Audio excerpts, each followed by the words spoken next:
ఇదే కదా కథానందలహరి, ఇది కమ్మని కథల లాహిరి, కమ్మని కథల లాహిరి, ఇది కమ్మని కథల లోహిరి. కథానందలహరి సభ్యులకు శ్రేయోభిలాషులకు మా నమస్కారం. నేటి కథ బాధ్యత. రచన సురక్ష ప్రదీప్. సమర్పణ చిరావూరు మదన్ మోహన్.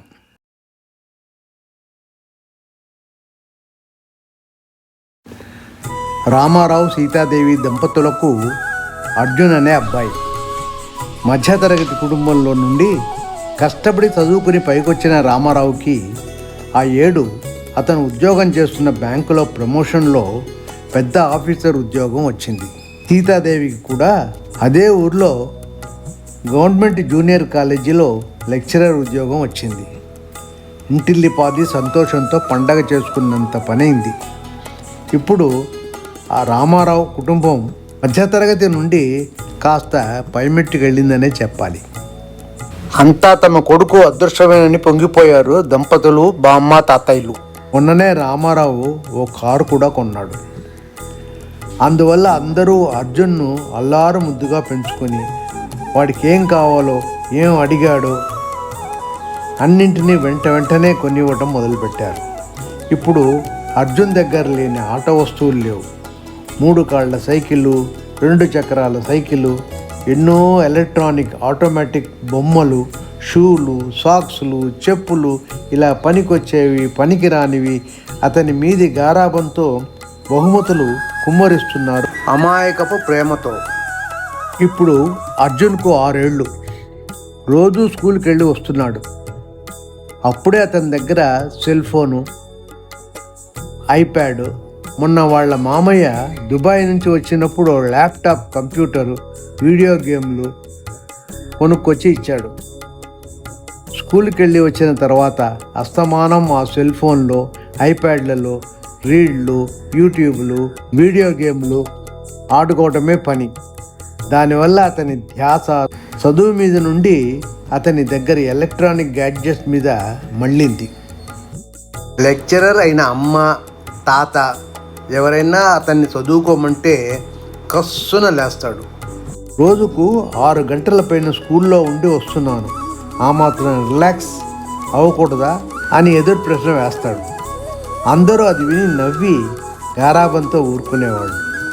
రాత్రంతా వీడియో గేమ్లు, సెల్ ఫోన్లు, ఐప్యాడ్లు, రీల్స్ చూడటం. అర్ధరాత్రి పడుకొని పొద్దున లేచి బళ్ళో నిద్రపోవడం మొదలుపెట్టాడు. అందువల్ల ఆ ఏడు అర్జున్ చదువులో ఆ క్లాస్ ఆఖరి కుర్రాడుగా ఉన్నాడని రిపోర్ట్ వచ్చింది. అర్జున్కి వాళ్ళ నాన్న రామారావుకి ఆ స్కూల్ మీద కోపం వచ్చింది. లెక్చరర్ తల్లి బాధపడింది.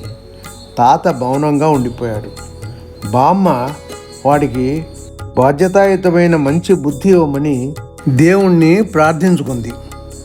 ఆ రోజు వాకింగ్కు పార్కుకు వెళ్ళిన తాతయ్య బుట్టలో ఓ నల్ల కుక్క పిల్లని తెచ్చి తమ కారు ఉండే చోట వదిలి ఏమీ తెలియనట్టు లోపలికి వెళ్ళిపోయాడు.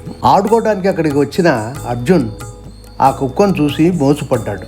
తాతయ్య, బామ్మ, అమ్మ ఆ కుక్కని తరివేయమని సలహా ఇస్తారు.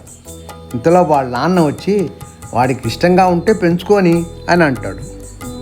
అంతే, అర్జున్ దృష్టి 24 గంటలు ఆ కుక్కపైకే మళ్ళింది. దానికి పాలు, బిస్కెట్లు, అన్నం, మంచినీళ్ళు ఇలా సేవల్లో పడి తన గ్యాడ్జెట్లను క్రమంగా మర్చిపోయాడు.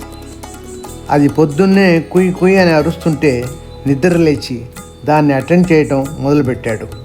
సాయంత్రం దాంతో ఆడుకొని అలిసిపోయి పెందరాడే నిద్రపోయి దాని కుయ్ కుయ్ మూలుగులతో పెందరాడే లేవటం అలవాటు చేసుకున్నాడు. అందువల్ల ప్రశాంతత కూడిన మనసు చదువుపై మళ్ళింది. అందరికీ ఆశ్చర్యం.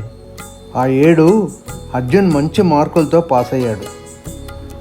ఆ కుక్కని తెచ్చి అతనిలో బాధ్యతను పెంచిన తాతయ్య మనవడిని చూసి సంతోషపడ్డాడు, కాస్త గర్వపడ్డాడు కూడా. నమస్కారం. నేటి కథ బాధ్యత. రచన సురక్ష ప్రదీప్. సమర్పణ చిరావూరు మదన్ మోహన్.